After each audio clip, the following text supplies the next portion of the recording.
ধুবুৰী জিলাৰ চাপৰত আজি উচ্ছেদ অভিযান চলাই প্ৰশাসনে এই উচ্ছেদত বাধা প্ৰদানৰ চেষ্টাৰে নিৰাপত্তাৰক্ষীৰ সৈতে সংঘাতত লিপ্ত হোৱা দেখা যায় একাংশ উচ্ছেদিতক। ইফালে উচ্ছেদথলীত প্ৰতিবাদ কৰিবলৈ যোৱা ৰাইজৰ দলৰ বিধায়ক অখিল গগৈক আটক কৰে আৰক্ষীয়ে। কোকৰাঝাৰ জিলাতো চলে প্ৰশাসনৰ উচ্ছেদ অভিযান।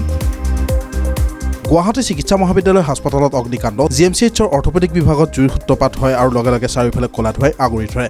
এই ঘটনাৰ পাছতে ৰোগী আৰু অভিভাৱকসকলৰ মাজত হাহাকাৰময় পৰিস্থিতিৰ সৃষ্টি হয়। লগে লগে ঘটনাস্থলীত অগ্নি নিৰ্বাপক বাহিনী উপস্থিত হৈ জুই নিয়ন্ত্ৰণ কৰিবলৈ সক্ষম হয়। চাপৰৰ উচ্ছেদ সন্দৰ্ভত মন্তব্য কৰিছে মুখ্যমন্ত্ৰী হিমন্ত বিশ্ব শৰ্মাই। তেওঁ কয় যে 10 জুলাইত পুনৰ চলিব উচ্ছেদ। চাপৰত 90% ৰাইজে নিজেই আঁতৰি গৈছে, বাকী 10%হে উচ্ছেদ চলাবলগীয়া হৈছে বুলি কয় মুখ্যমন্ত্ৰীয়ে।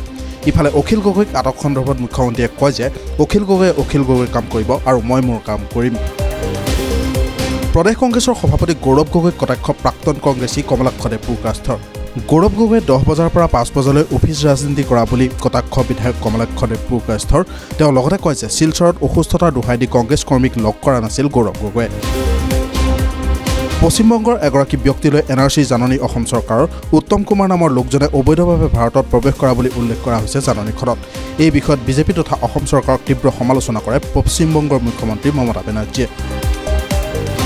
ব্ৰিক্স সন্মিলন অন্ত পৰাৰ পাছতে ব্ৰাজিলিয়াত উপস্থিত হৈছে প্ৰধানমন্ত্ৰী নৰেন্দ্ৰ মোদী। ব্ৰাজিলৰ প্ৰতিৰক্ষা মন্ত্ৰী মণ্টেইৰো ফিল হৈ তেওঁক উষ্ম আদৰণি জনায়। প্ৰধানমন্ত্ৰী নৰেন্দ্ৰ মোদীক আদৰণি জনোৱাৰ উদ্দেশ্যে ব্ৰাজিলৰ পৰম্পৰাগত চাম্বা ৰেগে আৰু শিৱতাণ্ডৱ পৰিৱেশন কৰা হয়।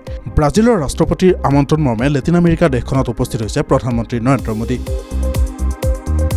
9 জুলাই বৃহস্পতিবাৰে সৰ্বাত্মক ভাৰত বন্ধৰ আহ্বান জনাইছে কেইবাটাও সংগঠনে। সমগ্ৰ দেশৰ 25 কোটিৰো অধিক কৰ্মচাৰীয়ে চৰকাৰৰ শ্ৰমিক বিৰোধী, কৃষক বিৰোধী আৰু কৰ্পৰেট সমৰ্থক নীতিৰ বিৰুদ্ধে ৰাজপথলৈ ওলাই আহি প্ৰতিবাদ কৰিবলৈ সাজু হৈছে। এই দেশজোৰা ধৰ্মঘট আৰু ভাৰত বন্ধই ডাঙৰ প্ৰভাৱ পেলাব পাৰে, যাৰ বাবে কোটি কোটি টকাৰ লোকচানক লৈ চৰ্চা চলিছে।